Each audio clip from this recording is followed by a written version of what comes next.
Hello मेरे प्यारे दोस्तों, आज हम आपके लिए लेकर आए प्रहलाद नाम के लिए बेहतरीन शायरी।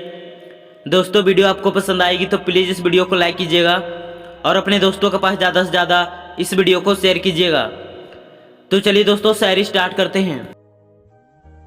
वो मोहब्बत ही क्या जिसमें यादें नहीं, वो ज़िंदगी ही क्या जिसमें मोहब्बत नहीं।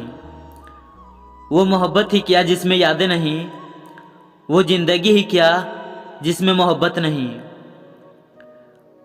वो यादें क्या जिसमें तुम नहीं, वो यादें क्या जिसमें तुम नहीं, और वो तुम ही क्या जिसमें साथ हम नहीं।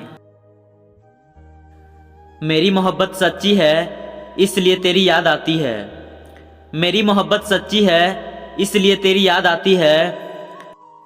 अगर तेरी बेवफाई सच्ची है तो अब याद मत आना,